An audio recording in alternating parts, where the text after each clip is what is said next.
지금까지 무거운 소식들 많이 봤는데 지금부터는 우리 일상생활에 도움이 되는 꼭 필요한 세금 상식 살펴보도록 하겠습니다. 이민영 세무사 나오셨습니다. 어서 오십시오. 네, 안녕하십니까. 안녕하십니까. 오랜만에 뵙습니다. 네, 반갑습니다. 자, 이걸 가장 궁금해서 한번 저희가 초대를 했는데 요즘 부동산 취득할 때 부부 공동 명의로 하는 경우가 종종 있는데 부부 공동 명의가 낫냐, 뭐 단독 명의가 낫냐 하는데 좀 보면은 공동 명의가 좀 나은 거 아니냐, 절세상 장점이 있다고 하는데 어떤 것들이 있습니까? 이게 사실 부부 공동명의가 요즘엔 세무 상담을 하다 보면 네. 저희가 요즘 흔히 좀 근래에 들어서 정말 많이 받는 질문 중에 하나인데요. 네.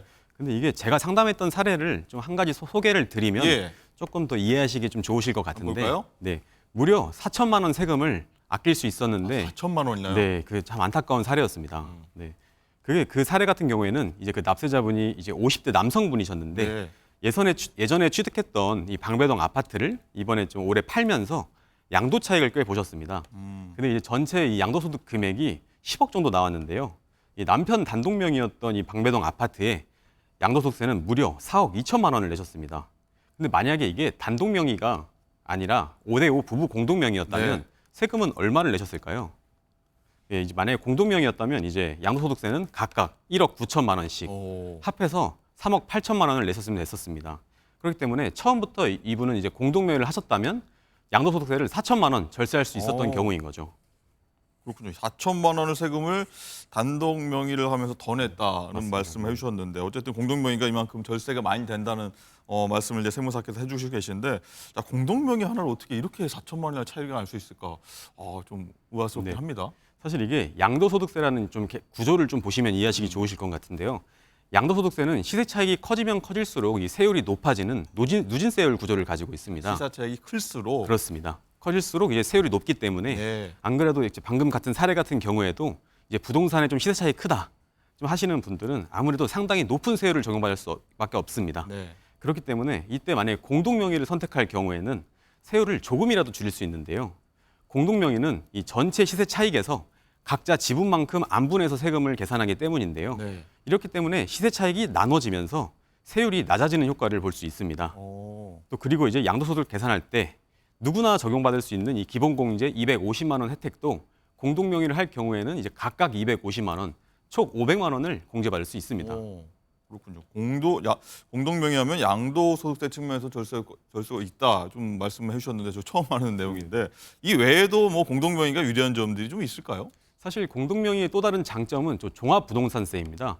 종합부동산세 같은 경우는 만약에 단독으로 1주택을 보유할 경우에는 기본공제에 12억을 적용받지만 네. 만약에 이것을 1주택을 부부가 공동 명의로 갖고 있을 경우에는 기본공제가 각각 9억씩 총 18억을 적용받을 수 있습니다. 6억이 좀 늘어나는군요. 그렇습니다. 단독 명의에 비해서 6억만큼 추가로 혜택을 볼 수 네. 있는 거죠. 어쨌든 이 종합부동산세에도 혜택이 있는 것 같고 또 얼마 정도의 부동산을 좀 공동 명의해야지 이런 세금 혜택이 좋을 수 있느냐 이런 부분에 대해서 좀 궁금한 부분이긴 한데 세무사께서 보시기에 공동 명의 최적의 어떤 가격대가 있을까요? 어떻습니까? 네, 이게 최적의 가격대라 하면 일단 제가 아까 설명드린 것처럼 종합부동산세랑 이제 양도소득세를 나눠서 말씀드릴 수 있을 것 같은데 네, 먼저는 종합부동산세를 고려하자면 공시 가격이 12억이 안 되는 주택 같은 경우에는 네. 사실 단독 명의나 공동 명의나 동일하기 때문에 편하게 결정하시면 됩니다. 네, 그리고 만약에 공시 가격이 12억이 넘는 12억 일단 기준이군요. 그렇습니다. 좀 그게 넘는 좀 고가의 주택 같은 경우에는 아무래도 공동 명의를 조금 적극적으로 검토해 보시는 것을 추천드립니다. 그리고 다음으로는 이제 양도소득세 측면에서는 이게 아까 전에 우리 앵커님께서 말씀해 주신 것처럼 시세 차익이 많으면 많을수록 이 공동 명의의 양도소득세 절세 효과가 좋기 때문에 네. 나는 이게 좀 부동산 시세 차익을 많이 볼 수 있을 것 같다. 자신이 있으신 분들은 좀 공동 명의를 하시는 것을 추천드립니다. 어쨌든 12억 이상이 좀 고가의 주택에 좀 해당되는 부분이 있다는 말씀을 해주셨는데 어쨌든 이런 궁금증이 또 있을 수 있을 것 같습니다. 이미 단독 명의 취득했는데 나 어떡하지? 맞습니다. 부부 네. 공동 명의로 할 수 있는 방법이 없을까? 이런 궁금증이 있을 것 같아요. 사실 이게 불가능한 것은 아닙니다. 왜냐하면 이제 배우자끼리는 10년 동안 6억까지는 증여를 해도 증여세가 발생하지 않는데요. 6억까지요? 예, 맞습니다. 근데 바로 이 점을 활용해서 단독 명의를 이제 부부 공동 명의로 바꿀 수 있는데요. 네. 하지만 이때 주의할 점은 그 취득세가 발생할 수 있다는 점과 그다음에 배우자에게 증여받은 그 부동산을 10년 이내에 양도할 경우에는 양도소득세 2월과세라는 규정이 적용될 수 있다는 점입니다. 10년간 양도하면 안 되는군요. 그렇습니다. 피해야 됐다. 이게 2월과세라는 걸 좀 처음 들어보시는 분도 있을 것 같은데 간단히 말씀을 드리면 2월과세라는 것은 이 양도소득세를 계산할 때 있어서 취득가액을 그 징여받을 때 그 징여재산가액이 아니라 당초에 배우자의 취득가액으로 보겠다는 규정입니다. 그래서 만약에 지금이라도 공동명의를 고민하시는 분들이라면 네. 가능한 빨리 좀 진행하시는 것이 유리합니다. 그렇군요. 공동명의할지 고민 중인 분들. 근데 또 이게 다 좋지만은 않을 것 같긴 한데 혹시 주의할 점은 있습니까? 여기에 대해서? 사실 지금까지는 공동명의의 장점에 대해서 말씀을 드렸는데 사실 뭐 당연히 주의할 점도 반드시 있는데요. 첫 번째로 저희가 딱 두 가지만 좀 기억하시면 좋을 두 것 가지? 같습니다. 네.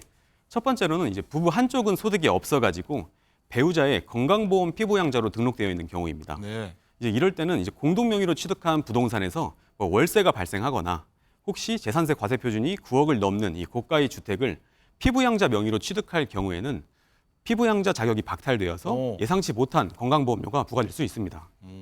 그렇군요. 자, 마지막으로 한번 짧게 한번 더 여쭤볼게요. 이 12억이 기준이라고 했는데 12억 고가 주택을 공동명의로 취득할 때 자금 출처도 신경 써야 한다고 말씀하셨는데 이 부분에 대해서는 어떤 그럼 세금 문제가 발생할 수 있습니까? 맞습니다. 아까 제가 말씀드린 것 중에 그 두 번째 주의할 점이 이 부부 한쪽은 소득이 없어서 이 외벌이 부부 같은 경우에는 12억이 넘는 고가 주택을 이제 공동명의로 취득할 경우에는 네. 자금 출처를 반드시 신경 써야 되는데요. 이게 왜냐하면 앞에서 말씀드린 것처럼 배우자끼리는 10년 동안 6억까지는 뭐 줘도 징여세가 발생하지 않습니다. 하지만 6억을 넘는 금액을 이제 준다면 네. 이거 같은 경우는 이제 징여세가 발생할 수가 있는데요. 그렇기 때문에 이 12억이 넘는 주택을 공동명의로 취득한다면 문제가 될 수 있습니다. 예를 들어서 20억 주택을 5대5 부부 공동명의로 이제 취득할 계획인데 네. 부부 한쪽은 소득이 없는 경우를 좀 생각해 볼 수 있겠는데요.